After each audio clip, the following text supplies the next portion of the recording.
Hello everyone, this is Henry Kinyu again, your coffee markets teacher, and I'll take you through briefly about the coffee value chain. I know this one we have already talked about in the past.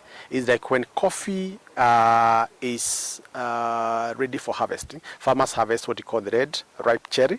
They take it to their pulping unit or the factories where coffee is pulp, is they remove the outer layer, then it's washed and dried, and that's an interesting. We'll discuss that later. When that one is dried, it produces something called parchment, and that parchment, when it's dry at to about a moisture content of about 10, 12, 11%, it is then delivered to a dry mill.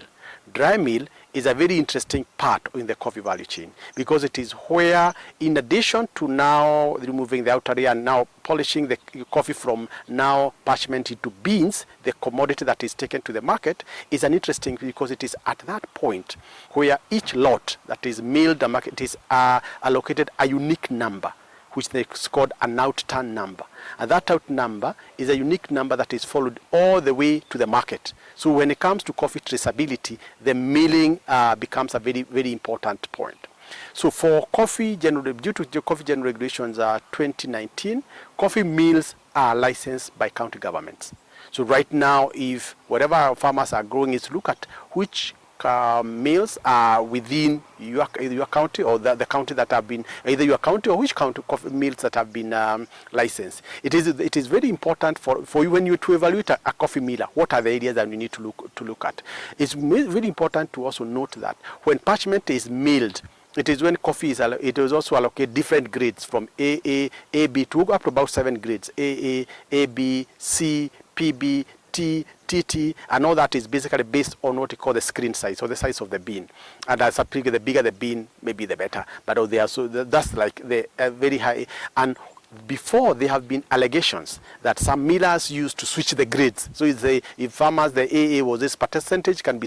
So one thing which is important for you to evaluate a miller is, number one, do they have the capacity to mill? So that if you get the mill, because coffee, when you take the parchment to the miller should be able to mill your coffee within a very short time and take it to the markets. Number two, do they have sufficient storage for both the parchment when you bring and also the clean coffee? Because once coffee has been milled, coffee doesn't really move too quick, so it needs to be where it can be accessed by the broker for marketing. That's one area you need to look at. Then thirdly is that issue of the transparency. Is the miller ready to allow the grower or the grower representative to be present so that when their coffee is milled, so they can just see from the number of bags what percentage, how many bags were AA, how many, because it's actually, you can, when you see it, it's very easy, it's very mechanical. You see the number of that goes through the screen, you can follow it. Then by the time you leave there, then you are able to get a milling status. So the miller need to be that transparent, also to give you the grower the milling statement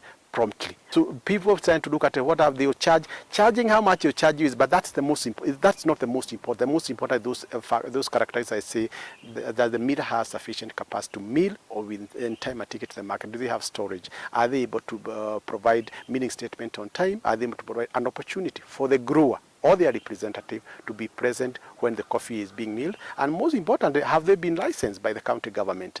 Right now we have several mills that have been almost, I can mention just but a few. Like you look at the Meru County, we have the new KPCU, there's also a Meru Central, the farmers, they also have their own mill.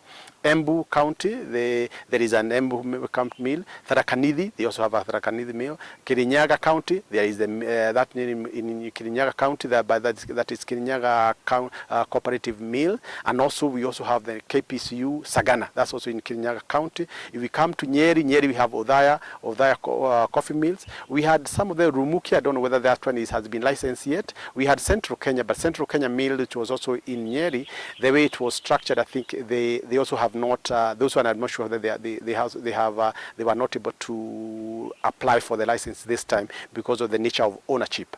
If you come to Muranga, we have the Muranga County mills, we have the thicker coffee mills.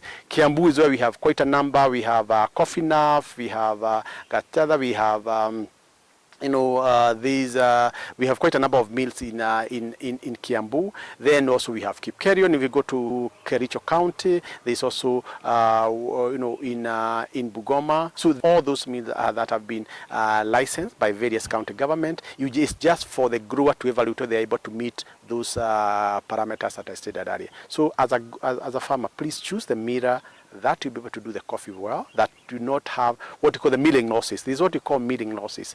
That if you bring this number of parchment, what is the milling loss? And milling loss is basically the conversion between the parchment and the mill. Most of the, depending on the size of the bean, goes between 18 maybe to about 20%, 24%. You have seen the high, if you see it's going higher, and some of it is based on, of course, the coffee, the parchment you bring, but also it's a bit about the efficiency of the mill. But most importantly, the transparency of the miller in doing that, so that you yourself you can clearly see what has been what has the milling loss. So if a miller is able to provide you with that, please then you can choose that miller. Thank you.